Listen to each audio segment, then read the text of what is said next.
누가복음 9장의 12가지 사건은 12개의 우리의 처리돼야 될 부분에 대해 말하고 있다 말씀드렸습니다. 제일 첫 번째, 우리는 우리 자신이 그냥 예수를 믿는 게 아니라 그리스도 예수 안에서 12제자요 사도로 믿는데, 12제자와 사도로서 가장 첫 번째 우리의 자격을 알아야 하는 것이고, 그 안에서 처리해야 될 또 다른 항목 5가지가 있다는 거 보여줬죠. 근데 제자로서 사역을 할 때 의복이나 전대나 가방이나 양식이나 지팡이나 이 5가지를 가지고 가지 않는, 그 다음 우리가 사역을 할 때 정치적인 요소에 의해서 우리가 흔들리지 말 것. 우리의 사역은 그걸 위해 하는 게 아닙니다. 하나 알아야 될 건, 전 세계의 역사에서 가장 이 최악의 정치인이 누구냐면 네로 황제입니다. 그 네로 황제 때 바울은 2차 선교여행, 3차 선교여행을 했어요. 근데 바울의 모든 관심은 네로 황제의 정권을 뒤엎는 게 아니에요. 그리스도의 복음을 전하는 거지. 그래서 주님은 우리를 그리스도의 복음을 위한 존재로 특별히 따로 불러냈어요. 그런데 놀랍게 그리스도의 왕국은 이 세상 왕국에 또 침투해가지고 확장되어 가요. 그래서 주님은 그분의 경이로운 방법으로 또 일들을 계속 해나가셔요. 그러므로 우리가 어떠한 일들을 할 때 하나님이 세상의 모든 만물을 관장하시니까 정치 영역에 있어서도 하나님이 반드시 하실 일을 하나님이 해나가셔요. 그런데 하나님이 사람들을 사용해서 해나가셔요. 그런데 나사렛 예수의 사람으로 우리가 부르심 받았다는 것은, 우리가 부분적으로 이 땅 안에서, 이 땅 안에서와 이 땅에 사람으로 살면서의 어떤 사람의 의의를 위해서만 하나님 우리를 부르신 게 아니라 그리스도의 의의라고, 그리고 그리스도의 왕국이라고 하는 어떤 객관적 실제가 있어요. 그 실제로 우리를 부르셨다는 것을 가리켜요. 그래서 이제는 그러한 삶 안에서 우리는 사는 거죠. 그러니까 우리의 이제 선행이라고 하는 것도 이전에 우리가 외면적으로 하던 선행이 아니고 주 예수 그리스도 그분의 영광을 위하여, 그분을 통해 또 그분의 마음으로 이제 하는 것이죠. 그래서 이제 하나하나의 처리들, 그리고 그리스도께서는 우리를 오병이어로 먹이시고, 그래서 우리로 하여금 우리가 하나님의 종으로서 사역하는 자, 백성으로서는 먹이시는 것을 보여주고, 12제자에게는 너희가 먹여라 그랬어요. 어떻게 먹입니까 우리가? 근데 그리스도가 주시잖아요.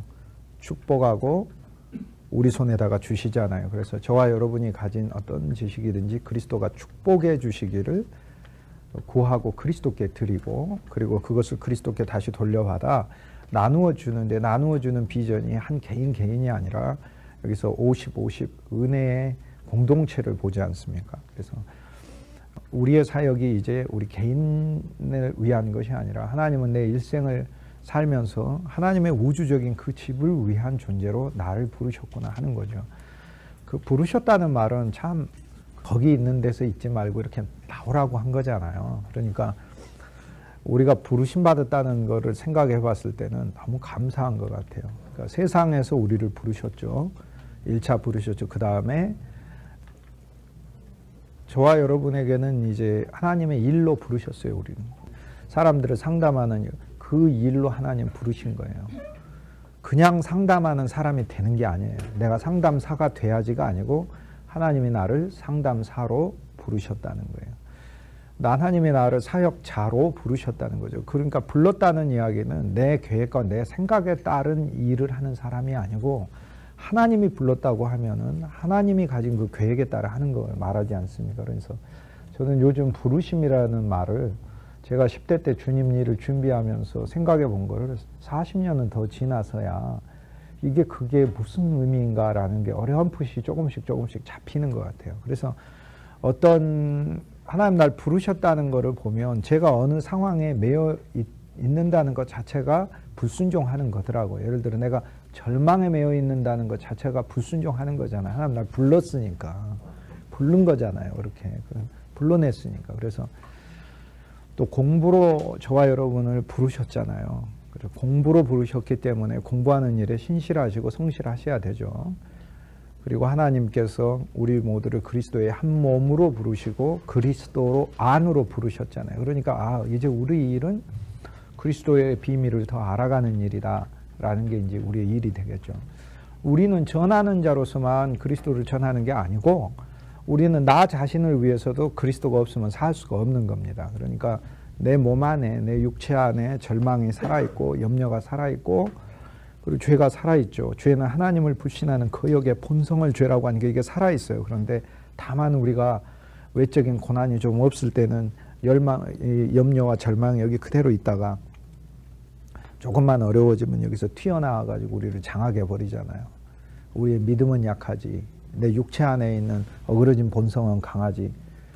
그래서 우리는 내 자신의 의지와 결심으로 사는 것이 신앙이 아니고, 우리가 처음 예수 믿어서 너무 기쁘니까 그 다음부터는 내가 열심히, 내가 노력해서, 내가 내 결심으로 주님을 믿어보야지 이렇게 생각을 하는데, 기독교 신앙은 그 이상의 차원 자체가 다른, 수준은 따라가는 거지만 차원이란 건 따라가는 게 아닙니다. 전혀 다른 차원의 신앙이 바로 새 언약입니다. 그래서 우리 안에 그리스도가 내주하는 생명이 되셔서 그 내주하는 생명 안에서 나오는 그분의 성품과 그분의 능력이 우리로 하여금 그분의 일을 수행하게 하시는 거죠. 그 가운데서 우리의 이제 소망은 그분이 말씀을 통해 우리에게 주신 하나하나의 계명들이 우리에게는 소망이 되는 거죠. 사랑하라, 이 계명을 보면서 우리는 사랑의 사람이 되게 되는 소망을 갖게 되는 거죠. 소망을. 그 일을 또 이루실 그리스도를 우리가 이제 신뢰하게 되고요. 그래서 하나님의 일에 있어서 처리돼야 될 부분들, 그리고 그리스도가 누군지 모르는 거 주님께서 먹이시고 물어보시지 않습니까? 너희는 나를 누구라 하느냐? 그리스도가 누군지 모르는 거, 선지자 정도로 알죠. 그분은 진짜 이렇게 주님이 우리 앞에 나타나서 우리가 나사렛 예수님이 베들레헴 예수, 나사렛 예수, 베들레헴의 아기로 태어나신 예수님이 얼마나 감사한지 우리가 안다면, 그러니까 영광의 하나님이 아기로 오신 거 아닙니까? 아무나 만날 수 있도록 영광의 하나님이. 어떤 사람이 이렇게 생각합니다. 예수님의 고난이요, 십자가에서만 고난이 있었다고 생각하시는데 그거 정말 잘못된 생각입니다. 고난이 무엇이 고난이냐면, 예를 들어서 왕자가 궁에서 살다가 쫓겨나가지고 거지로 사는 거, 그거 자체가 고난입니다. 그리스도는요, 그는 근본 하나님의 본체시고 미물하고는 비교도 안 되는 영광의 세서히 영광 받으실 하나님이신 거예요. 그 하나님이 인간이 돼서 이 땅에 왔다는 것 자체가 거기서부터 이것이 고난의 시작인 거예요. 그분의 고난의 시작인 거예요. 그분의 답답함, 그분의 매임, 그분의 제한됨, 그분의 낮아지심, 비천함. 그런데 고난을 고난으로 안 여기셨죠, 그리스도는. 그러니까 우리가 생각할 때 너무 예수님을 아래 사람으로부터 너무 당연히 무시하고 시작을 하는데요. 그분이 로마서 9장 5절에 세세의 영광 받으실 하나님이 인간이 돼서 이 땅에 왔다는 거, 그분이 그냥 우리를 구원하신 그런 게 아니라 우리를 구원하시기 위해 인간이 되시고 인간 가운데 와서 사시고 인간의 모든 문제를 잡으시고 인간의 모든 문제를 당신 안에 넣으시고, 그뿐 아니라 나의 새로운 존재가 되어주시고 나의 대표가 되어주시고 옛아담의 모든 문제를 끝내시고 옛아담이 살고 있는 세상도 끝내시고 그분 안에서 새로운 왕국을 창조하셔 새로운 세상을 창조하셔 새로운 생명을 주시고 새로운 생명을 담은 새 존재도 그분이 창조하시고, 그래서 그분이 이 땅에 와서 베들레헴 마구간에 태어난 것부터 고난의 시작이에요. 그분은 고난의 시작이에요. 우리가 얘기하는 고난이라는 게 뭐예요? 질병만 고난입니까? 인간관계 고난이고 사업 안 되는 거 고난이고 돈 없는 거 고난이고 다 우리 그 고난이라고 얘기하잖아요.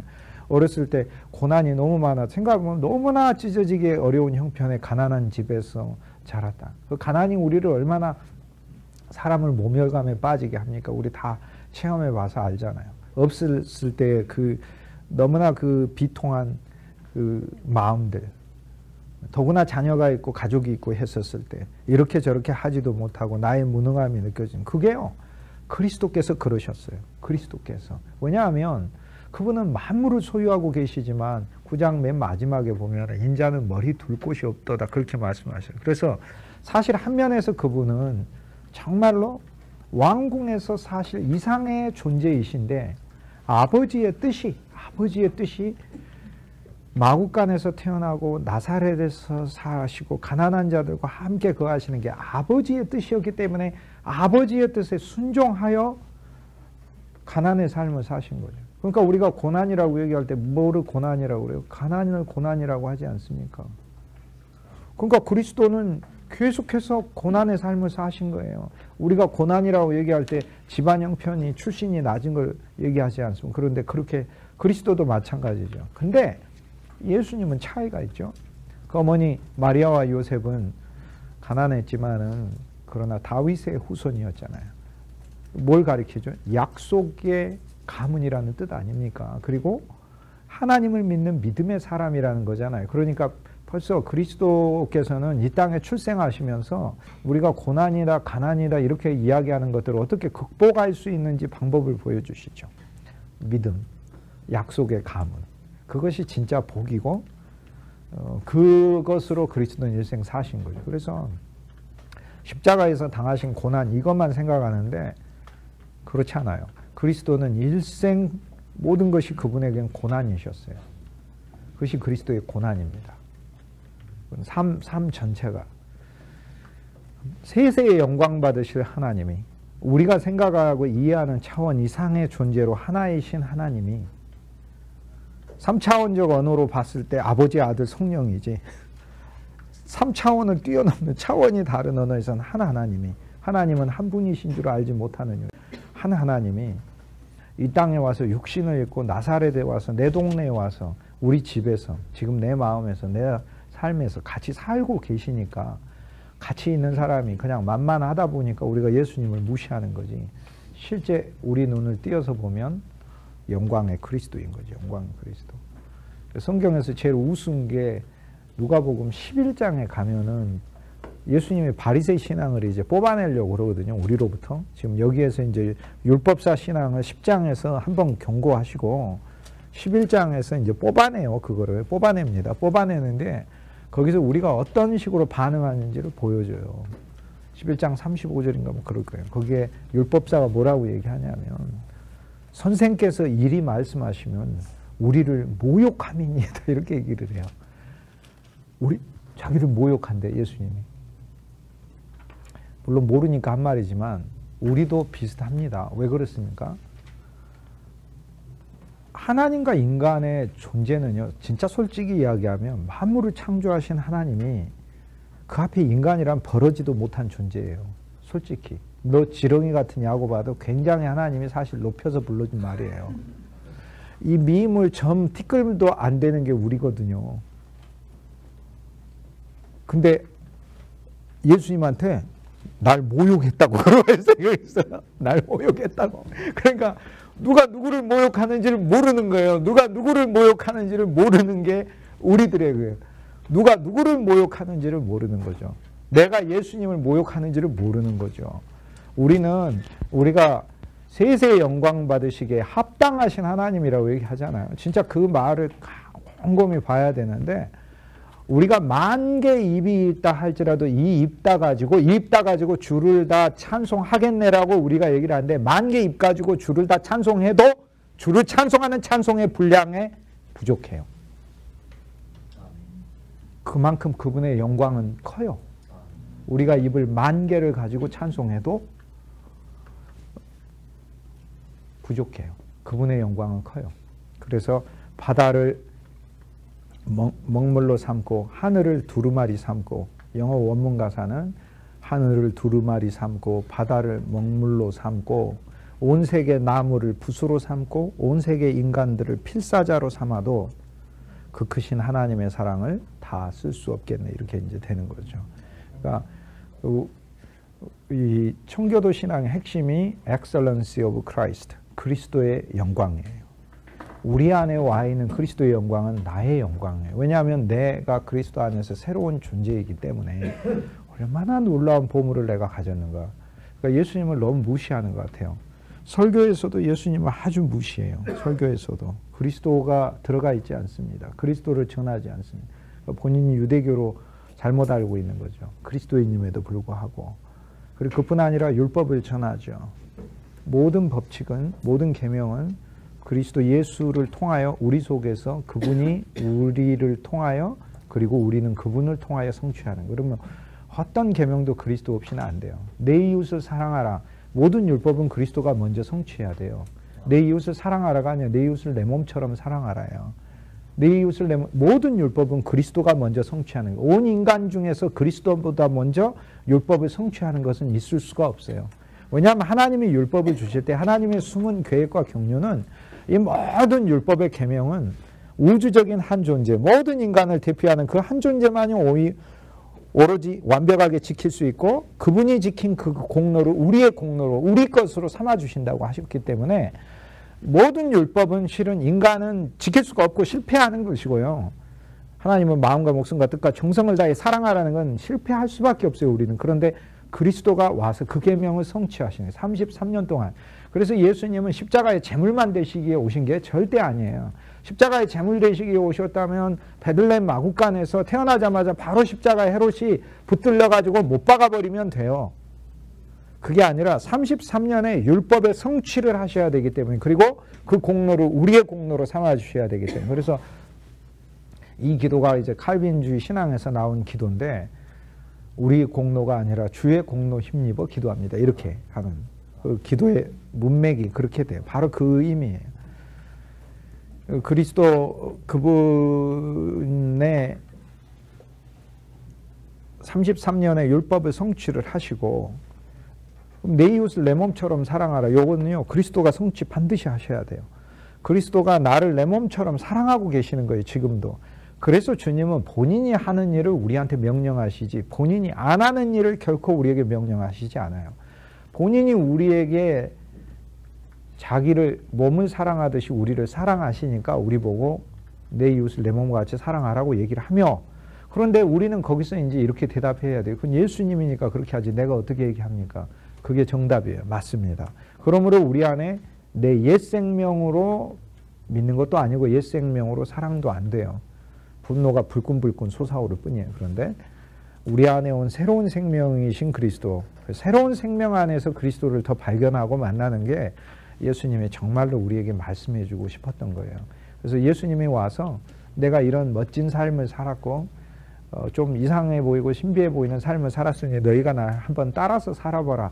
이거는 기독교가 아닙니다. 이건 기독교를 잘못 이야기하고 있는 겁니다. 그리스도가 우리 안에 살아있는 생명이 되어 그분이 2000년 전에 살았던 그 삶을 오늘날 현대적인 버전으로 그분이 오늘 각 한 사람 한 사람 안에서 각각의 복음서를 다 작성하시는 것을 가리키는 거죠. 그래서 모든 계명을 볼 때는 그 계명은 그리스도가 성취했죠. 그럼 그리스도가 성취했죠. 성취하고 끝난 게 아니고 이 성취는 그리스도의 몸 안에서 성취돼야 돼요. 우리를 통해. 그러니까 주님은 이제 우리 안에 오셔서 내 이웃을 내 몸처럼 사랑하라는 계명을 예수님이 내 안에서 성취해 주셔야 돼요. 그래서 저는 진짜 소망이 있어요. 내가 마음과 목숨과 전심을 다해 하나님을 사랑할 수 있도록 예수님이 내 안에서 이 계명을 성취해 주시기를 진짜 매일 구해요. 정말로. 주님 내가 마음과 목숨과 뜻과 그래서 율법으로 보았을 때는 하나님과 화해가 안 된다니까요. 화가 불끈불끈 나지만 이것이 약속이요 소망이요 선물로 내가 읽었을 때는 언제나 감사할 뿐이에요. 하나님 날 그렇게 만들어준다고 하니까 나를 이웃을 사랑하는 사람으로 만들어주시겠다고 하니까 얼마나 감사한지 모르죠. 이미 우리가 이웃을 사랑하는 사람으로 하나님 만드셨다는 믿음 안에서 살아야 되죠. 또 그것이 좋은 그리스도인의 태도예요. 하나님은 나를 이웃을 사랑하는 그리스도인으로 만들었다. 근데 이제 하면은 안 되죠. 왜? 내 육신으로 하니까. 내 안에 있는 그리스도의 영 안에 하고 그리스도로 하니까. 그러니까 내가 돕는다 생각하지 말고 내 안에 있는 그리스도로 돕는다. 내가 일한다 생각하지 말고 내 안에 있는 그리스도가 일하신다. 이렇게 생각. 부엌에서 교인들을 위해 주방에서 음식을 차려도 내가 봉사해서 교인들을 돕는다는 마음이 아니라 내 안에 있는 예수 그리스도를 통하여 나는 이들을 돕는다라는 마음으로 일하는 거죠. 무슨 일을 할 때든지 간에. 주님과의 이제 동행인 거죠. 그래서 하나하나의 이제 철인데 우리는 영광의 산에 가서 우리 안에 계신 그리스도의 얼굴이 광명하게 빛나죠. 광명하게 빛나서 야, 세세의 영광 받을 하나님이 내 안에 계신데 얼마나 바울이 놀라운 겁니까? 그래서 골로새서 1장 27절에 창세전부터 그러니까 제일 놀라운 일이 뭐냐면 이방인이 상상할 수 없는 풍성을 가졌다 이 말이에요. 왜? 유대인보다 유대인은 8가지 항목에 뭐 그들에게 아들됨이 있고 언약이 있고 율법이 있고 예배가 있고 그들에게 있어서는 조상들도 있고 성전도 있고, 그런데 아무리 육신적으로 나타나 보이는 것이 있었어도 그들은 그리스도를 거부해버려서 그리스도가 그들 안에 내주하시는 영광의 영원한 생명을 얻는 이 하나님의 엄청난 비밀의 경륜에 못 들어가 버렸다 이 말이에요. 그런데 골로새서 1장 27절에 하나님의 비밀의 경륜이 이방인들에게 나타났으니, 왜? 우리가 믿음을 통해 그리스도를 받아들였으니까. 이제는 우리는 육신으로 태어난 게 아니었기 때문에, 육신으로 아브라함의 후손으로 태어난 게 아니었잖아요. 우리가 처음 태어날 때. 모르죠. 혹시 한민족 중에 어떤 사람들이 뭐 대학생 때 오셔가지고 특강하시면서 우리는 단군의 후손이라고 그러면서 단군이 단지파라고 막 그러시면서 얘기하셔서 굉장히 막 자부심을 가지면서 살았는데, 보니까는 단한테 축복을 해줬더라고. 야곱이 단은 말탄자를 거꾸로 때리는 뱀이로다 이러면서 너한테는 참 하나님의 구원이 임하는 수밖에 없겠다 이렇게 얘기하지. 12 아들들에게 준 축복이 최고의 축복이에요. 나한테 필요한 게 뭐겠어요? 넌 구원밖에 필요 없어요. 솔직하게. 그게 최고로 필요해요. 하나님 날 더 구원해 주셔야 돼요.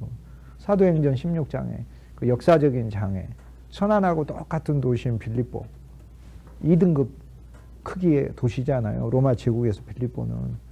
거기 바울이 복음을 전해서 들어갈 때 간수가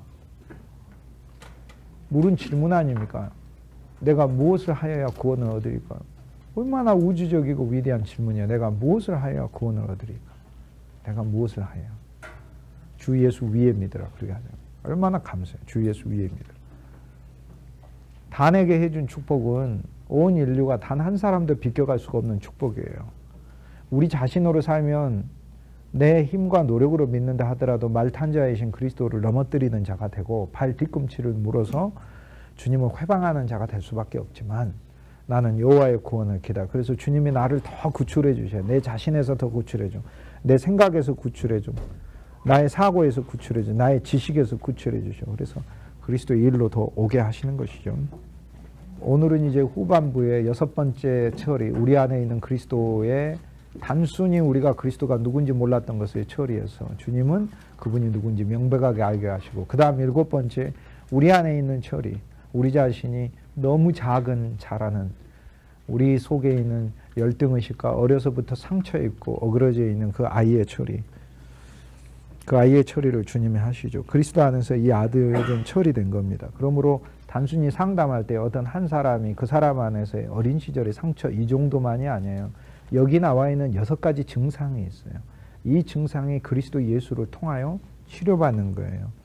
예수님이 내려왔는데 내 아들을 살펴주옵소서. 외아들입니다. 이렇게 얘기하죠. 아들인데 외아들입니다. 이렇게 얘기해요. 우리가 이제 이게 헤브라이즘으로 읽기를 제가 말씀드릴게요. 초대교회 헤브라이즘으로 읽는 건, 자, 우리가 헤브라이즘으로 읽지 않고 헬레니즘으로 읽는 건 이런 거예요. 나한테 아들이 한 명 있어요.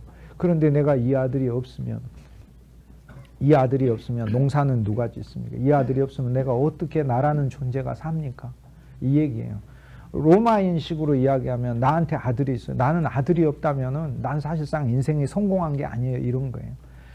헤브라이즘으로 얘기를 해볼게요. 헤브라이즘은 여기 와서 주여 나에게 아들이 있는데 이 아들이 외아들입니다. 이렇게 얘기를 해요. 그 무슨 말이냐면, 근데 이 외아들이 병들었잖아요. 그리고 죽음의 위기에 놓여 있잖아요. 자기 자신을 늘 불과 물에다가 집어 던지니까. 그 얘기는 뭘 뜻하냐면 이런 말이에요. 이스라엘의 모든 백성은요, 하나님이 하나님의 뜻과 목적과 경륜을 위해 뽑은 백성이에요. 그래서 선민이라는 거예요. 그럼 우리 가문은 하나님의 목적을 위해 하는 거예요. 하나님의 기업을 위한 것이고. 그런데 나한테 아들이 하나 있는데 외아들이에요. 아들이 여럿이면 차라리 다른 아들이 하나님의 목적과 계획을 수행해가고 이스라엘의 제사장 민족의 역할을 할 텐데, 하나님 이게 외아들이에요. 이런 얘기예요. 그 얘기는 무슨 얘기예요? 하나님의 목적을 수행할 수 있는 아들이 내게는 없습니다. 그 얘기인 거죠. 하나님이 우리에게 땅으로 주시고 기업으로 주신 것은 그곳이 단순히 자기 농사 지으라는 요수아에서 땅의 정복이 그게 아니잖아. 하나님을 예배하는 땅, 백성들이 그리스도의 한 몸을 이루어서 사는 사랑의 땅, 그 율법의 본질은 사랑이니까 하나님을 찬송하고 이웃을 사랑하는 그 한 땅을 가장 극악한 족속들이 사는 가나안족의 땅 위에다가 하나님은 세우시면서 이것을 온 인류에 하나님의 메시지요 그림으로 보여주기를 원하시는 거예요. 우리가 사는 일터든 가정이든 직장이든 어디에 있어서든지 가나안의 성품 가지고 살면은 다 갈라지고 다 찢어지고 가나안에 있는 거 헷족속, 공포, 여부수 족속, 교만 그 가나안 족속의 이름들이 여기 교만 족속이 살고 여기 공포 족속이 살고 여기 물질 족속이 살고 바로 그 얘기거든요. 여기 저열한 저급 족속이 살고 그것이 어떻게 열 족속이 모여서 어떻게 그리스도의 몸을 짓습니까? 한 사람은 교만이 가득해 있고 한 사람은 절망이 가득해 있고 교회 안에서 이 성도 안에는 염려가 가득해 이 성도 안에는 이기심이 가득해 있는데 어떻게 그리스도의 몸을 짓습니까? 어떻게 하나님의 왕국의 땅을 짓습니까? 못 짓죠. 그러니까 하나님은 온 우주에 국가가 부족해서 이스라엘 국가를 세우신 게 아니고 이것은 온 우주에 그리스도를 통하여 온 세상을 마감하시고 세우실 새 예루살렘의 모델로서 먼저 세우신 것이고 그 모델로서 세우시면서 다목적으로 이스라엘을 사용하신 거죠. 율법으로는 실패한다도 보여주려고 사용하신 거고 율법으로는 실패한다. 그러니까 이 악역을 위해서도 이스라엘이 선택되었으니 참 놀랍네요. 그래도 하나님 앞에 가면 이스라엘이 얼마나 감사하겠어요. 하나님 나를 선한 역할이 아니라 악역으로도 써주셔서 감사합니다라고 얘기하겠죠.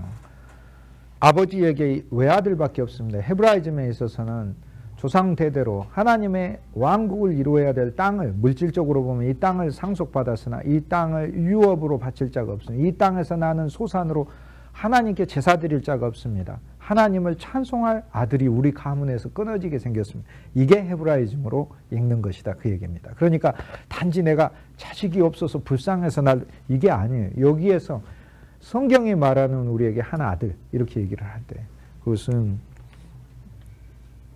헤브라이즘 말에서는 하나님의 기업 이 아들 이 아들인 거죠. 이 아들이 근데 우리는 어디 있나요? 그러면 딸만 가지신 분들은 그러면 아들은 어디 있어요? 우리 안에 계신 그리스도가 아들인 거고 딸이 아들인 거죠. 그러니까 그들을 통하여 하나님은 육신적으로도 하나님의 기업을 존속시키지만 내 안에 있는 본질적인 아들이 있죠. 나 자신인 거죠. 그 앞에 이제 영광의 하나님의 아들이 여기 사람의 아들을 만나 치료를 해주는 겁니다. 그러므로 우리는 여기에서 이제 38절 이후로 예수님께서 영광에 사는 우리 속에 계신 그리스도 이게 이어져 있는 게 뭘 가리키겠습니까? 그것은 단지 산과 땅이라는 것만 비교만을 위해서 있는 게 아니고 우리 안에 있는 영광의 그리스도의 얼굴을 알 때 그때 비로소 내가 너무 작은 자요 열등의식 가진 자요 상처 입은 자 이 내 자신의 치료가 일어난다는 겁니다. 내 자신의 치료. 그러니까 내 자신의 치료는요 내가 얼마나 높으냐를 보는 데 있는 게 아니고 내 안에 오신 분이 얼마나 영광스러운 분이 내 안에 왔는가를 볼 때 내가 치료된다는 거예요. 이게 헤브라이즘이에요. 내 안에 이 어떠한 선물을 받았는지. 그래서 바울이 이것을 골로새서 1장 27절에 장세를 전부터 감추어져 왔던 비밀의 경륜이라고 얘기하죠. 무슨 얘기냐면 느닷없이 이방인들한테 그리스도가 온 게 아니고 실은 하나님은 모든 백성들을 창세 전부터 세상을 창조하기 전부터 하나님은 모든 이방인들 우리 한 사람 한 사람을 세상에 보내시기 전에 하나님은 계획하시고 우리 속에 그리스도를 넣으실 것을 예정하시고 그래서 오랜 역사 속에서 감춰왔던 비밀의 경륜이죠. 뭐 인간이니까 똑똑하니까 예수님 보고 날 못 오갑니까? 지금 이런 말하는 존재니 지금 뭐 버러지가 나보고 너 나 못 오가냐 이런 얘기가 똑같잖아요. 버러지 보고 내가 너 왜 기어다녀? 이러고 왜 기어다녀? 그러면 버러지가 나보고 지금 날 못 오가냐 이런 얘기하는 거 똑같잖아요. 사실 이 관계도 아니에요. 하나님과 우리의 관계는 이런 정도 관계 비교도 안 되는 그런 관계인 거죠. 그런데 그런 나를 창세 전부터 사랑하시고 그리스도 안에서 자녀 되게 하시고 아들 되게 하시고 가족 되게 하시고 하나님의 모든 풍성을 넣을 자로 만드실 뿐 아니라 하나님 그분 자체를 우리 안에 둘 것으로 계획을 미리 했다는 것을 바울이 이야기하고 이것이 창세로 전부터 미리 감추어졌던 것이다 얘기를 하죠. 우리가 이제 사역을 할 때 어쨌든 영광의 그리스도를 우리가 발견할 때 우리 속에 그리스도의 얼굴이 바뀐다는 것. 39절에 보면은 6가지 증상이 나옵니다. 귀신이 잡고요. 귀신이 부르짖게 하고 경련을 일으키고 거품을 흘리게 하고 몸을 상하게 하죠. 그리고 겨우 떠나가나이다. 여기서 항상 언제나 그런 상태로 있는 것은 아니에요. 왔다 갔다 하는 거예요. 자, 이것이 이제 예수 그리스도에 의해서 믿음의 생활하면서도 이게 나타나는 거예요. 우리 안에서. 우리 속에 있는 속사람은 그리스도 안에서 태어나서 하나님의 기업을 이어받을 자예요. 그러니까 쉽게 얘기해서 저와 여러분이 예수 그리스도를 믿어 새 사람이 된 것은 이 세상에서 행복하고 잘 살라고만 하나님이 하신 게 아니고 내 안에 있는 이 새 사람은 하나님의 계획과 경륜을 성취할 자로 하나님이 살리신 거다 그 말이에요. 그러니까 이것이 헤브라이즘의 아들이라는 읽기라 그 말이에요. 하나님이 나를 새로 살리신 것은 하나님의 목적을 위한 존재로 하나님 나를 살리신 거예요. 하나님이. 그런데 그것도 내 계획과 내 뜻대로 마음대로 행하는 사람이 아니라 내가 이것이 하나님 뜻이다 이렇게 고집부리면서 하는 존재가 아니고 어쨌든 하나님께서 나와 함께 새 예루살렘을 짓는 지금 예수님과 함께 예루살렘을 향해 가는 길이죠. 예루살렘을 향해 가는 길에서 치료받아야 될 요소로 내 안에 어려서부터 있는 이 내 존재 이것이 치료를 이건 생명으로 치료됩니다. 새로운 생명이신 그리스도가 와야 치료되는 겁니다. 그래서 이 6가지 증상 사탄이 가끔 우리를 사로잡습니다. 절망을 줍니다. 하나님을 대적하게 하는 불신을 줍니다. 불신이 대적이죠. 그 다음 우리 가운데 염려도 줍니다. 그리고 남을 원망하게도 하고 그 다음 부르짖게 합니다. 소리 지르고 조금만 뭐 하면 막 소리를 지르잖아요. 이렇게. 왜 소리 지르냐고 같이 소리 지르죠. 왜 소리 지르냐고 같이 소리 지르고 이렇게. 그때 둘 다 똑같이 속에 있는 아기가 나와서 그렇게 하지 마시고 여기 영광의 그리스도 그 그리스도가 여기서 어리석은 제자처럼 또 하지 마시고 여기 그리스도로서 하시는 거죠. 그리스도로서 경련을 일으키고 우리 삶과 마음의 심한 떨림이죠. 그리고 거품을 흘리게 하며 정상적으로 활동하지 못하게 상하게 하고 결과는 결국 나에게 해로운 결과를 오게 합니다. 그러므로 사역을 할 때 이것이 나오면 참 힘든 거다 그 얘기입니다. 로마서 9장부터는 예루살렘을 향해 가는 길인데 우리가 사역하면서 하나님이 일하면서 가끔 이 속에서 이거 나오면 진짜 그거는 안 됩니다. 그러므로 늘 영적인 생명은 우리 안에 충만하고 누가복음 말씀을 미리 봐서 하나님 당신의 복음과 믿음이 내 안에 있는 속사람을 만져주시고 어루만져 치료해 주십시오. 그래서 우리 성도들도 사역하다가 이런 부분이 나오면 교인들끼리 싸움 납니다. 근데 나올 수밖에 없다는 걸 가르쳐줘요. 이게 예수님이. 그러나 그리스도 안에서 한다. 제자들이 내쫓아 주기를 구하였으나 능히 못한다. 제자로는 치유 못해요. 그리스도로서 치유해. 근데 제자들이 왜 못하냐면 실은 예수님께서 귀신을 쫓아내주는 권세를 줬는데 권세를 가졌다는 것을 믿음을 적용하지 않고 여기에서 그리고 마태복음과 마가복음에 보면 기도 그리고 기도와 금식 예수님이 이렇게 말씀하시면 기도는 그리스도의 영을 이 자신 안에 가득 받아 이 귀신을 내쫓아주는 것을 가리키는 거죠. 쉽게 얘기해서 이 제자들은 그리스도의 영에 기대는 마음이 없었어요. 41절에 믿음이 없고 패여간 세대여 라고 얘기해요. 이거는 소년 부친도 불신자고 제자들도 불신자고 사람들도 다 불신자예요. 그래서 예수님 전체를 이야기를 합니다. 소년 부친은 제자들을 험담해요. 그리고 제자들을 믿지 않아요. 본인부터 안 믿어요. 그러니까 나의 믿음 없는 것을 도우소서라고 얘기를 하죠. 그리스도는 은혜로 임했는데 여기 우리의 믿음이 같이 가야 됨을 보여줍니다. 그런데 제자들은 왜 못 고치는가?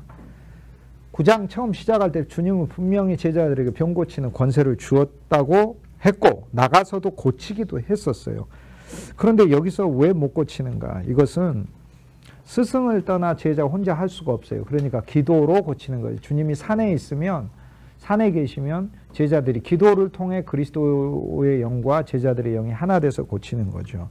기도로 고친다는 것은 기도는 주님과의 교통이에요. 기도로 묶는 거잖아요. 그러므로 우리가 이러한 존재, 우리 속사람의 존재, 또 다른 사람 속에 상처받아서 하나님의 사역에, 즉 하나님의 기업을 받아야 될 일에 결국에는 그의 상처받은 속사람이 방해가 된다 그 얘기입니다. 하나님의 유업을 못 누린다 그 얘기입니다. 그러므로 이 그리스도는 사실 우리를 모든 것을 완벽하게 치료하시는 그리스도세요. 우리가 이 주 예수님을 만나면. 그러므로 사람마다 어그러진 부분이 있죠.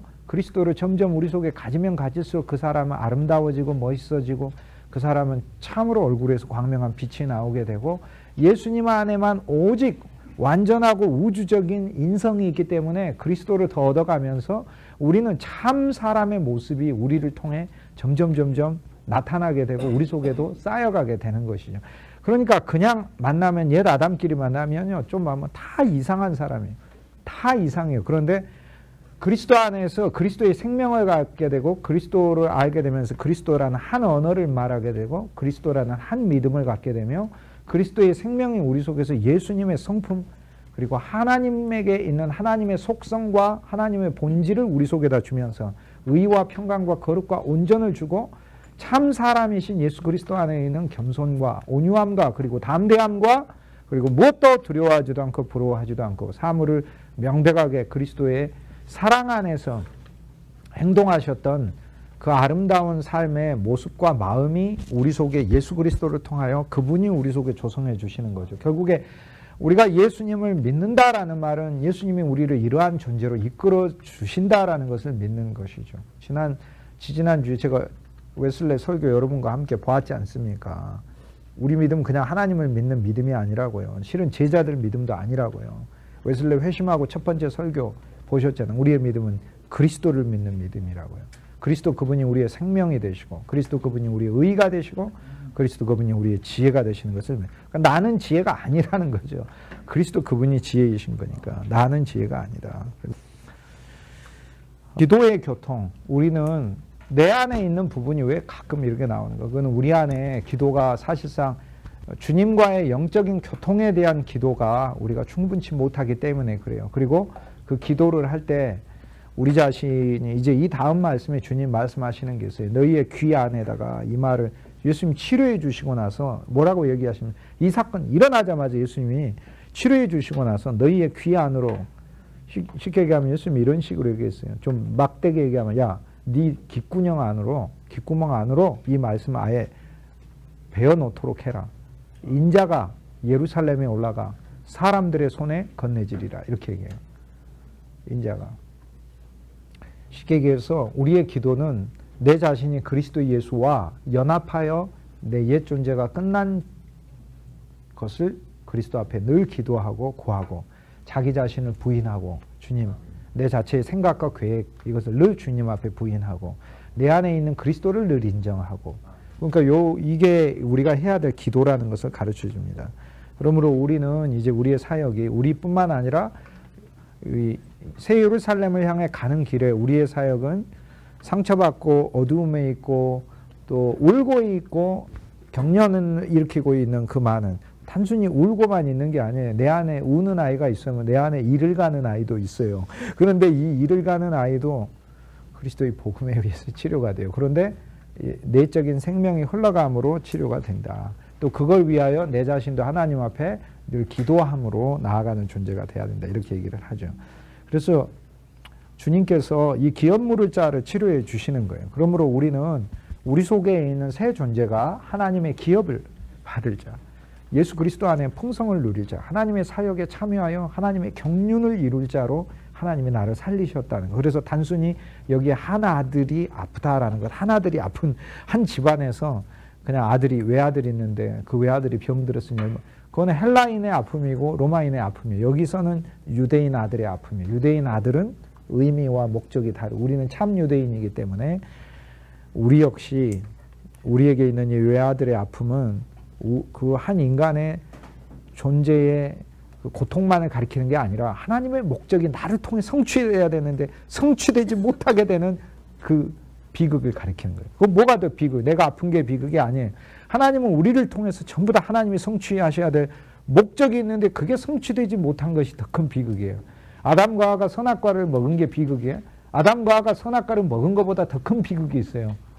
아담과 하와가 선악과를 먹어서 하나님의 영광에 이르지 못한 게 더 큰 비극이에요. 그러니까 하나님은 하나님의 영광에 이르도록 만들었는데 하나님의 영광, 하나님을 칭찬하고 하나님을 사랑하고 하나님을 좋아하고 하나님을 신뢰하는 우주적인 한 존재. 천사를 만들었는데 천사는 안 하니까 하나님이 인간을 만들었는데 근데 인간이 그 목적을 위해 창조됐는데 선악과를 먹고 하나님에 대해 거역했다. 그 얘기는 선악과를 먹은 비극, 그것만이 가리키는 게 큰 비극이 아니에요. 존재의 목적, 하나님의 영광이 되기 위한 존재의 목적을 잃어버린 게 더 큰 비극인 거죠.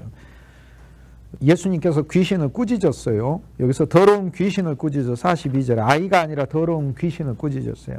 우리 안에 있는 내적인 우리 자신을 괴롭히는 더러운 귀신도 수시로 우리도 꾸짖어야 되죠. 그리고 다른 사람들에게 있는 더러운 귀신, 사람 꾸짖으면 안 돼요. 그러니까 입에 경련을 일으키고 거품을 물고 그런다고 그 사람하고 같이 맞서가지고 못 이겨요. 왜 못 이기냐면 이길 수 있는 방법이 있어요. 어떻게 하면 이기냐면 더 큰 거품을 물고 대대면 이길 수는 있을지 모르는데, 네. 네. 그러나 우리는 우리들의 싸울 것은 육체 아니요. 우리들의 싸울 것은 혈기 아니고 마귀 권세에 힘써 싸워 깨쳐버리고 죽을 영혼 살릴 때까지 일심으로서 한 마음으로서 믿음으로서 나가는 거죠. 그러니까 혈과 육으로 싸우지 않기를 주님께 늘 기도해야 합니다. 그런데 하지 말자 이래도 우리는 혈과 육으로 싸우게 돼 있어요.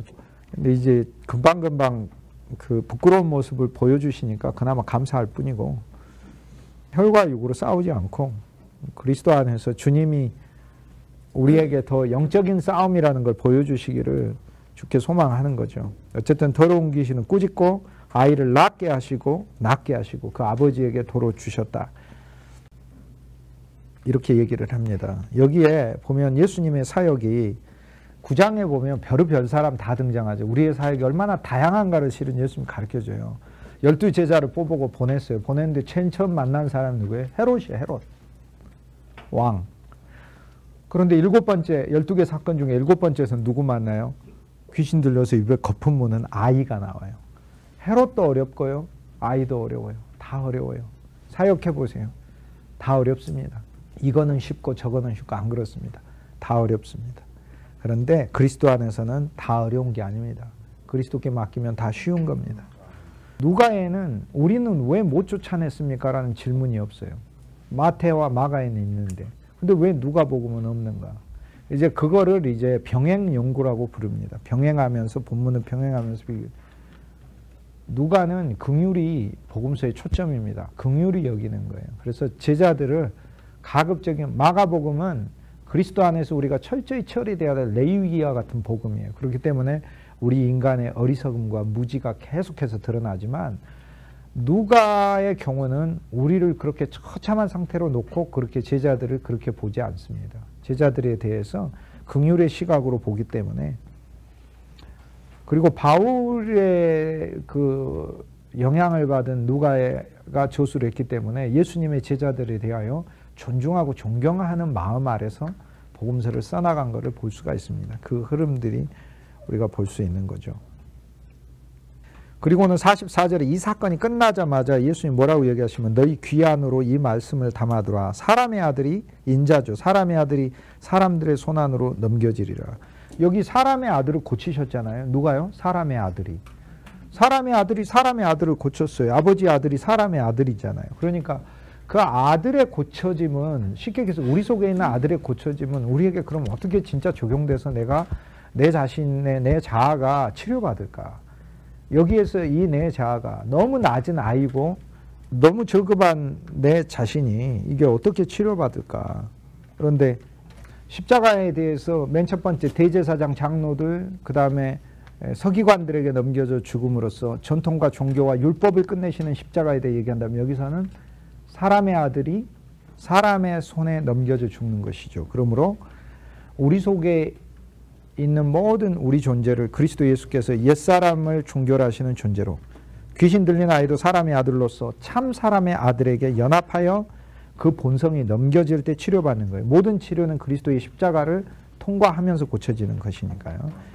그래서 주님이 이 말씀을 우리 귀에다가 담아두라고 했으니 우리 내적인 상처받은 존재가 그리스도의 죽음과 연합하여 그리스도 안에서 새 존재가 되었다는 믿음을 날마다 적용할 때 내 속에 있는 사람이 상처받지 않고 그리스도 안에 새 존재임을 보고 감사할 수 있게 되는 거죠.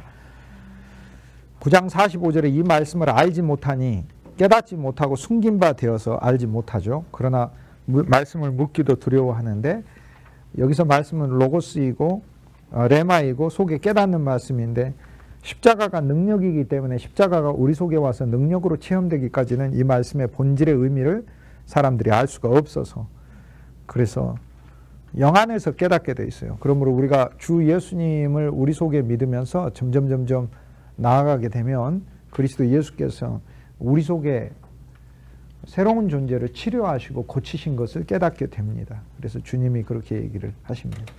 이제 누가 얼마나 작으냐를 주님이 치료하셨어요. 내 안에 있는 작은 아이. 그런데 여기서는 이제 얼마나 크냐를 또 치료하셔요. 그런데 얼마나 크냐도 또 치료를 뭘로 하시냐면 아이로 치료하십니다.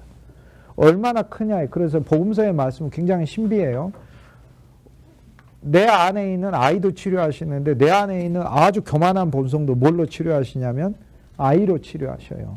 아이로. 쉽게 얘기해서 주님은 제자들이 가면서 노상에서 누가 크냐 이렇게 했잖아요. 그러자 아이를 옆에 세우시고 주님께서 말씀하시되 이 아이를 그리스도로서 바라보라는 거예요. 그리고 이 아이를 누구든지 이 아이를 내 이름으로 이 아이를 영접하면 나를 영접하신 것이요 나 보내신 이를 영접하는 것이다. 이렇게 말씀하시면서 예수님은 단지 어린아이와 같으라라는 말씀을 주시는 게 아니고요. 어린아이로서 영접받기를 원하라는 거예요. 주님은 영접되기를 원하는데 소자를 세우신 다음에 이 소자를 그리스도의 이름으로 영접하라고 얘기를 하시는 거죠. 그러니까 쉽게 얘기해서 우리가 어린아이로서 받아들여지기를 추구하라는 거예요. 그러니까 작은 자로서.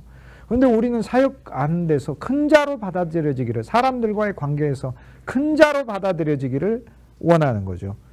하나님의 종으로 받아들여지기는 않는데 하나님의 종으로서 큰 종으로 받아들여지기를 그런데 하나님은 여기서 어린아이로서 받아들여지기를 원하라 그렇게 얘기해요. 이 어린아이는 주님이 바로 그 앞에서 치료하신 아이예요. 그 치료하신 아이 그 모습 그대로 주님이 그 작은 내 모습 안에서 내가 그리스도와 연합하여 다른 사람들에게 받아들여지기를 원하라. 주님은 그렇게 얘기를 하시는 거예요. 그러므로 이것이 우리 안에서 크고자 하는 본성을 처리하는 방법이다. 이렇게 얘기를 합니다. 그러므로 우리가 크고자 하는 본성이 있을 때 내 안에 나는 어디에서 왔는가? 내 안에 본래 내 처지와 형편을 생각하며 그것을 그리스도와 연합하여 그리스도 옆에 세우고 그리스도 옆에 세우고 그리스도 옆에 안 세우면은 경련을 떨고 일어나니까 이 아이가 그리스도에 의해서 치료받은 아이로서 치료받은 영웅으로서 치료할 필요가 없는 영웅으로서 대접받는 게 아니고 그리스도에 의해 치료받는 치료받은 아이로서 사람들이 나를 받아들여 주기를 그래서 작은 자로서 받아들여 주기를 주님께서 우리에게 얘기하시는 거죠. 그러면 우리는 사역에서 나를 보지 말고 내 안에 작은 어린아이를 보면서 사역을 해야 되고 다른 사람들도 그를 보지 말고 그들을 작은 자로 보고 또 우리 중에서 가장 작은 자가 그리스도와 함께 있는 것을 보고 사역하라고 주님이 얘기하시죠. 그래서 누가 큰 자인가라는 문제도 주님이 처리를 하십니다. 그냥 그리스도가 가장 작은 자가 되셨기 때문에 그렇습니다. 그리스도처럼 작은 자가 된 분은 없습니다. 온 우주에. 그분은 세세의 영광 받으실 하나님이시요 빛나는 광채이시오 하나님의 본질과 실체를 가지신 분이신데 종의 영체를 가지고 내려왔으니 그분이 하강하시고 그분이 내려오신 이 크기는 온 우주에 이 엄청난 하강의 크기를 감당해낼 사람이 누가 있습니까? 그러므로 누가 그리스도보다 더 낮아졌다는 말입니까? 누가? 그러니까 그리스도가 가장 작은 자죠. 그리고 주님은 이제 우리에게 이제 사역의 원칙을 이렇게 보여주십니다. 이것이 바로 이제 그리스도 안에서 우리가 사역할 때 우리 속에 있는 모습들, 그리고 주님과 연합하여 또 치료받은 존재로서 또 작은 자로서 문제가 있고 어려움이 있지만 그러나 작은 자로서 영접되기를 주님이 보라고 합니다. 그리스도의 몸을 짓는 과정에서도 이 원칙은 그대로 작용하고 있죠. 무리 중에서 작은 자 보라고 하고 소자를 그리스도로 보라고 그러고 그러면 우리는 우리 교회 안에서 가장 작은 자를 그리스도로 볼 수 있는가라는 문제가 있는 거죠. 그리고 그 작은 자를 그리스도의 이름으로 영접하라고 그러죠.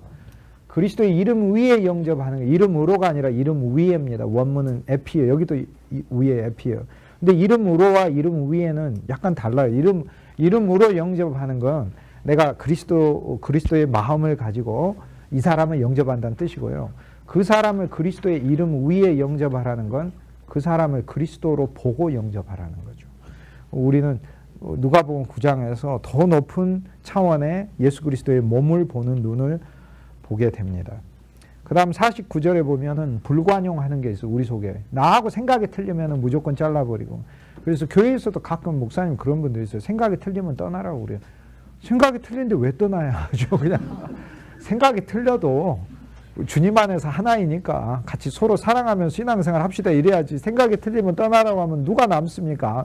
나하고 생각 똑같은 사람, 혹시 여러분 아내나 남편이나 자녀들은 생각이 똑같던가요? 자기 가족도 생각이 틀려요. 그런데 나하고 뜻이 다르면 떠나십시오. 저는 그거는 여러 가지 잘못을 동시에 하는 겁니다. 첫째, 교회가 그 사람 게 아닌데 교회가 그 사람 거라고 착각하는 겁니다. 그 다음 두 번째, 교회는 생각이 다 맞을 수가 없어요. 맞을 수가, 이런 문제가 다 있다는 거 보여주잖아요. 그걸 알고 옛 생명 안에서는 다 가나안족의 다툼길이 나오는 거예요. 갈등하고 교만하고, 우리의 본질인 거예요. 공포하고 교만하고 싸우고, 공포하고 그리스도하고 싸우고, 교만하고 그리스도하고 싸우고, 이것이 우리의 타고난 모습이다. 그걸 알고 그리스도의 복음 안에서 우리가 주의 말씀 우리 안에 두면 우리들의 이런 어그러진 모습도 다 처리되며, 결국은 나도 내 생각에, 사람들이 내 생각에 맞추는 게 아니죠. 우리 모두 그리스도라는 살아있는 실제에 우리의 모든 생각들을 맞추는 것이니까 그렇게 사역이 가야 되겠죠. 그래서 불관용의 처리, 우리와 함께 하지 아니한 자를 금하였나이다. 그러니까 그리스도께서 금하지 말라 이렇게 얘기하시잖아요. 그래서 하나님의 사역하면 새 예루살렘을 향해 가는 길에 우리의 마음이 얼마나 넓어야 되는지를 가르쳐 줬어요. 서로 우리가 어떤 진리와 우리가 어떤 명백이 대의가 있다 하더라도 우리는 더 관용하는 마음으로 모든 사람 볼 수 있어야 돼요. 긍휼의 마음이 있어야 됩니다. 긍휼의 마음이. 그 다음에 9장 51절에 보면은 그의 승천의 날들을 완결시킬 때, 승천의 날이에요. 승천의 날. 하늘로 가시고, 그러니까 모든 그리스도의 출애굽은 승천까지 가요. 언약궤를 놓는 게 승천이죠. 그래서 성막을 만들고 언약궤를 놓는 게 승천인데, 영적인 의미에서 이 승천의 날들을 완결시키는, 그리스도의 사역 안에 출애굽기를 완결시키는 그 날을 향해 주님이 예루살렘을 향해 가시는 그의 얼굴을 굽게 하셨다. 이렇게 얘기되어 있어요. 51절에는 9장 51절에 이 말씀을 하시고 예루살렘을 향해 힘있게 힘차게 가시더라. 그 원문으로 하면은 예루살렘을 향하여 그의 얼굴을 굳게 하시더라 이렇게 돼 있죠. 그리스도의 얼굴은 뭘 가리킵니까? 헤브라이즘에서 얼굴은 항상 내면 본질을 가리킨다. 그러니까 복음에 대한 본질이 이제 어디를 향하여 확고히 섰다는 걸 얘기를 하죠. 예루살렘을 향하여 확고히 서서 이제 그리스도는 새 예루살렘을 짓는 옛 예루살렘을 끝내고요. 그러므로 우리는 9장을 통과하며 종교의 교회와 생명의 교회의 이 경계선이 바로 누가복음 9장이라는 것을 알 수 있습니다. 아, 종교의 교회 안은 이 12개가 겉으로는 있어요. 주님을 따르는데 불관용이 있고, 그죠? 주님을 따르는데 누가 크냐고, 그죠? 주님을 따르는데 상처받아서 치유받지 못한 자아들이 입에서 거품을 몰고 가끔 싸우고 멱살잡이하고 그러는 거죠. 영광의 그리스도를 알면서도 졸고 있고 그러는 거죠. 영적으로 졸아요. 봐도 몰라요. 졸고 베드로가. 부활하신 이후에 알아요. 그러니까 이제 하나님의 말씀 안에 그리스도의 실제를 체험하고 나중에 알게 된다 그 얘기입니다. 원문은 올려지심이라는 단어인데 승천이에요. 그래서 부활과 십자가 죽음, 승천 세 개가 다 올려진 거예요. 십자가도 올려진 거죠. 나무 위에 올려진 거고, 부활도 올려지신 거죠. 음부에서 올려지신 거고, 승천도 땅에서 올려지신 거예요. 그래서 그리스도는 삼중에 올려지심이 있습니다. 십자가에 올려지심, 부활에 올려지심, 승천에 올려지심. 오늘 여기 원문에는 그의 올려지시는 날들, 올려지심의 날, 그러니까 승천의 날이죠. 이제 최종적으로는 승천의 날을 완결하시는 때에 예루살렘을 향해 가시는 그리스도의 얼굴이 꾸준히 굳어지는 일이 일어나게 되었다. 이게 이제 정확하게 원문이에요. 그 다음에 이제 가다 보면은 자기 형제가 아니라 복음을 받아들이지 않는 사람들에 대한 이 우리들의 상처가 있어요. 그것도 처리받으라고 그래요. 우리가 복음 전하거나 우리가 사람들에게 그리스도에 대해 이야기하거나 친구나 이웃에게 얘기했는데 거부를 해요. 그런데 우리 심히 상처받죠. 어떨 땐 분노도 느끼죠. 그런데 그거 처리받아야 된다고 주님 얘기하셔요. 그 마음도 먼지를 떨어버리면서 새로운 그리스도 안에서 새로 시작하라. 먼지를 떨는 거 새로운 위치를 말하는 거. 내 위치를 그리스도 안에서 새로 잡으라고 하는데 잡지는 않고 옛것에 의해서 계속해서 내 마음이 좌지우지되면서 이 사마리아 사람들이 복음을 안 받아들이자 이들을 향해서 하늘에서 불 내리라고 하는 것처럼 분노의 불을 가지고 사는 것은, 이것은 또 새 예루살렘을 향해서 우리가 마땅히 가져야 될 합당한 마음이 아니다 얘기를 합니다. 교회 안에서 또 하나님의 사역하다가 이렇게 볼 때 마땅히 그러한 신앙의 길을 또는 모습이나 이런 것을 보여줬으면 좋겠지만 그러지 못한 사람들이 있어요. 그럴 때 분노가 일잖아요. 그러나 그것도 처리받아야 돼요. 그것도 처리받아야 됩니다. 사마리아에 가셔서 사마리아인들이 복음을 안 받아들이죠. 그런데 이들이 하나님을, 예수 그리스도의 안에 있는 하나님을 안 받아들인 것은 사마리아인들이 유대인의 오만과 편견으로 크게 상처받아서 안 받아들인 거고, 그래서 실제는 유대인 잘못이에요. 유대인 잘못. 그리고 예수님이 그 다음 장에 보면은 사마리아 사람 중에 착한 일 한 사람 많다고 예수님이 얘기하셔서 오히려 제자들의 생각을 바꿔줘요. 그러므로 우리는 복음 전하는 자로 나아갈 때 복음 전하는 자 대상들을 존경하고 존중하고 인정하는 마음 안에서 복음을 전해야 된다. 그리고 때가 되면 그리스도께서 사마리아 지역을 거두십니다. 여기 그리스도가 뿌렸고 성령 받은 후에 우리가 사마리아로 보내져서 사마리아에 있는 많은 영혼들을 추수를 하게 됩니다. 그리고 유대인이 더 큰 죄인이라고 하나님 말씀하셔요. 사마리아인보다. 그러므로 우리가 봐야 될 부분들은 이제 그리스도 안에서 이제 복음을 전할 때 당연히 복음을 받아야 되지 않는 사람들에 대한 우리의 마음도 처리하라고 이렇게 얘기를 하십니다. 주님은. 너희의 영이 어찌된지 모른다라고 9장 55절에 이 킹 제임스 버전에는 영어로 너희의 영이 You don't know what spirit you are of. 네 영이 어떤지 너는 모른다라는 일부 사본에 있는 본문이 우리 개역 성경에 보면 밑에 이렇게 조그맣게 적어져 있어요. 그래서 너의 영이 어떤지 모른다. 여기서는 이제 주님은 우리의 영의 문제, 하나님의 일을 한다고 하면서 하나님의 일을 빙자하여 하나님의 일을 구실로 분노하는 것에 대해서도 처리하십니다. 우리는. 그러니까 여기 여러 가지가 처리받아요. 정치의 문제, 배고픔의 문제, 우리 속에 있는 아이의 문제도 하죠. 내 야심의 문제도 처리받죠. 그뿐 아니라 내 마음의 문제, 육신의 문제를 더 넘어서서 내 속에 있는 영의 문제까지도, 심지어는 주의 일을 한다고 하는 영의 문제까지도 주의 일에 순수하게 일하라고 하십니다. 57절부터 62절까지는 세 종류 사람이 나오는데 세 종류도 다 처리받아요. 세 태도도. 첫째, 바로 따르겠다. 이것도 처리받아야 돼요. 어디로 가시든지 따르겠나이다. 그리스도가 어디로 가는지 우리가 어떻게 따라갑니까? 예를 들어서 십자가 앞에까지는 따라갈 수 있는데 십자가에선 다 도망갑니다. 결국 그 십자가는 주님이 연합시켜 주셔야 죽을 수 있는 거고, 부활하여 승천하여 하늘로 올라가는 것도 에베소서 4장에 그분이 우리를 끌고 가야 가는 겁니다. 그러므로 신앙에 있어서 우리가 새 예루살렘으로 갈 때 내가 어디든지 갈 수 있다라고 하는 영적 교만이 있어요. 그 교만을 주님은 처리하고 계시는 거예요. 근데 58절에 보면은 예수께서 이르시되 여우도 굴이 있고 공중의 새도 집이 있고 인자는 머리 둘 곳이 없다. 이렇게 예수님이 답을 해주셔요. 여기 첫 번째 제자는 따르는 동기가 세속적이라서 주님이 오히려 거꾸로 답을 해요. 인자를 따르는 것은 머리 둘 곳이 없는 삶을 사는 것이다 라고 얘기를 해줍니다. 그 사람의 세속적 동기를 처리해요. 그 다음 두 번째, 그 사람 속엔 세속적 동기가 너무 많아서 그리스도가 네 마음속에 머리 둘 곳이 없다는 것을 얘기를 해주고 있는 거예요. 따르는 삶 이상이에요. 이것은 그리스도가 우리 안에 거하는 삶이에요. 그런데 재밌게도 여기에 아무 대답이 없어요. 이 제자의 반응이 없어요. 답이 없어요. 답이 없는 게 오늘 우리의 현실을 보여주는 거예요. 예수님이 그렇게 말씀하시니까 내가 뭔 말을 할지를 모르겠어. 그래서 답이 없는 거예요. 그래서 제자의 반응이 없죠. 아무 대답 없는 것이 우리의 현실이다라는 거. 59절에 보면 다른 사람에게 나를 따르라 하시니 그가 이르되 먼저 가서 아버지를 장사하게 하옵소서. 그 다음에 죽은 자들로 자기의 죽은 자들을 장사하게 하고 너는 가서 하나님의 나라를 전파하라고 하고요. 또 한 사람은 나의 가족과 이별하게 하옵소서. 좀 비슷한데요. 하나는 아버지를 장사하게 해달라, 하나는 가족을 이별하게 해달라, 이렇게 얘기를 합니다. 자, 영적으로는 이제 우리 하나님의 일을 할 때 그러니까 이 말씀이죠. 하나님의 일을 할 때 우리가 우리 육신적인 것에 매여 있는 자가 되면 안 된다라고 이제 얘기를 하죠.